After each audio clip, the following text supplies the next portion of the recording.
Ashama harka fuunee kabajamtoota daawwattoota keenyaa nagaa waaqayyoo bakka jirtan maratti isiniif haa ta'u. Ammas immoo viidiyoo biraatiin isinitti deebi'een jira. Akkuma ganama isinitti himuuf yaale booneen qufaan qabee baay'ee dadhabdee ciisaa jirti. Kanaaf immoo anis akkamitti akka miirri dhukkubbiitti hin dhaga'amne dagachiisuuf jecha ganama viidiyoo tokko isiniif hojjedheen ture, kennaa biteefin ture. Amma immoo yeroon kun sa'aatiin irbaata gahaa jira. Booneen dadhabdee ciisaa jirti. Kanaafiyyuu irbaata hojjechuudhaaf ofii kootiif qophaa'ee jechuudha. Booneen tirattee kaatee dadhabsiisuudha jedhee irbaata hojjechuuf qophaa'ee jira. Irbaata hojjechuuf gaafa yaadu immoo maaltu mijata jedhee gaafa yaadu paastatu akkanaaf salphatu yaadee jechuudha. Kanaaf irbaanni keenyarraa paastaadha. Kunoo paastaa bitee qopheeffadheen jira. Inni kan biraa waan isa waliin deemu paastaa waliin kan deemu daabboo bitee sanaa dhufee jira. Daabboon kun akkuma argitan daabboo bitee dhufee jira. Akkasumallee wantoota paastaa hojjechuudhaaf naa ta'u zayitiin as jira. Suugoodhaaf kan ta'u kunoo timaatimii qophaa'ee jira. Akkasumas shunkurtii adii akkasumas diimaan jira. Isaan kana suugoodhaaf qopheeffadheen jira. Akkasumallee waan paastaa itti affeelu dursee jechuudha. Distii qopheeffadheen jira. Kunoo bishaan itti naqee dhiqee qulqulleessee bishaan itti naqee qopheeffadheen jira. Kunoo amma istoofii asumaan itti banadheen jira. Akkasumallee kun immoo kanaan suugoo itti hojjedhuudha. Wantoota paastaa hojjechuuf barbaachisan hundumaa qopheeffadheen jira. Booneen immoo ciistee jirti. Amma bakka ishiin ciistee jirtuun isin agarsiisa. Isin dhaguu qaba. Viidiyoo kana yoo jaallattan na jajjabeessaa. Yaada keessan naaf qoodaa. Na wajjin turaan isiniin jedha.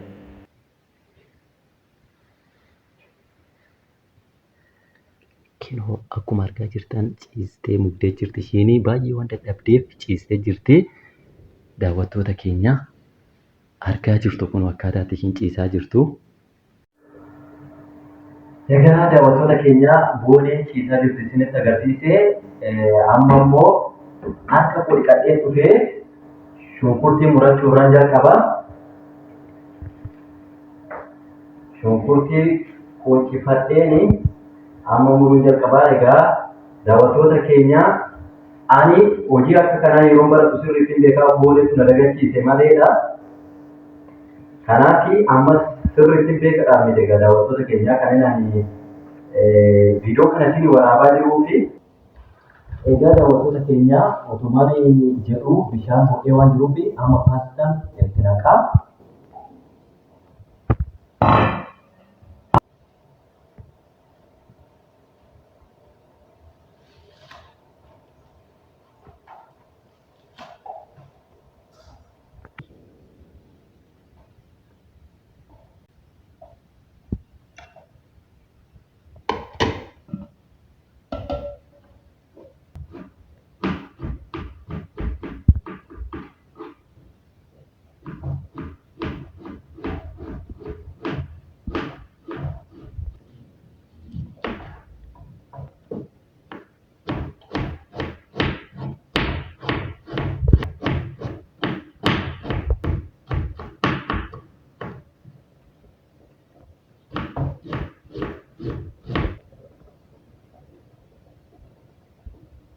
Egaa daawwattoota keenya hojichi akkuma itti fufeetti jira. Amma shunkurtii muradhee distiitti naqadhaa. Egaa akkuma isiniin jedhee hojjechuu sirriitti hin beekne miti. Ammumaan beekuu fi danda'u boonee gargaaruudhaaf jajjabaattuu dhukkubee jira waan ta'eef amma immoo shunkurtii adii yookiin afaan keenya nu biratti qullubbii jedhama. Isaan immoo qopheeffadha guddisee inni kun immoo baay'ee isin beektu baay'ee hin barbaachisu. Dhamdhama mataa tolchuudhaaf itti gargaaramna. Kunoo shunkurtii adii akkuma argitan qopheeffadhee xumuree kan jira. Amma immoo shunkurtii irra kaawwadhee timaatimii suugoodhaaf jecha qopheeffadheen akkuma dursinitti agarsiisee jira waan ta'eef amma immoo faaqadhee sana qopheessaa. Kanaafis haala kana fakkaatuun akka mijatutti jechuudha.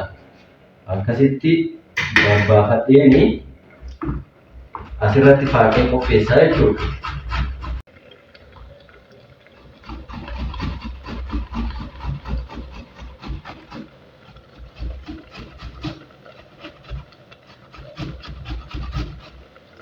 kuno amma qimamiiwwan jiran keessaa bishiitti naqee amma immoo zayitiin itti naqaa jira. Amma immoo kunoo barbaree itti naqee suugoon kun bareeda miti ilaalaa sirriitti. Amma timaatimiin itti naqachuuf deema. Timaatimiin immoo itti naqadha.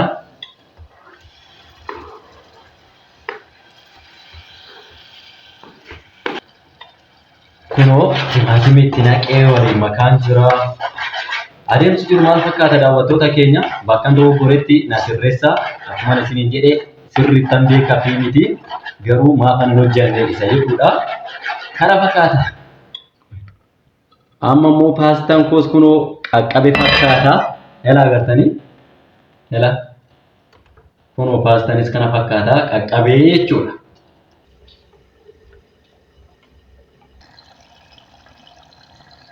Daawwattoota keenya kunoo amma paastaa akka kanaan qopheesseen jira. Suugoo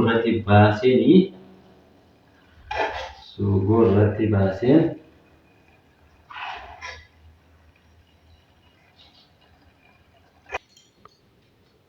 egaa daawwattoota keenya kunoo paastaa qopheessee amma immoo daabboo qabna isiniin jedheera.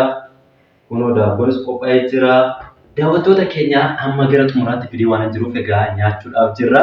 Isinillee kottaa wajjin nyaannaa jedheen isin affeera.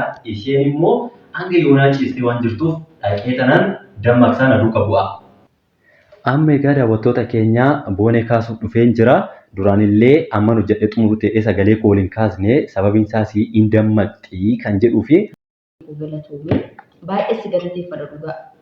Ani yoo warreen xiqqoo samoona waan dhukkubaa tureefi irrimni na fudhatee ani sa'aatiin mana sa'aatii irbaataa ga'ee jedheellee hin yaadne rafaa jirta.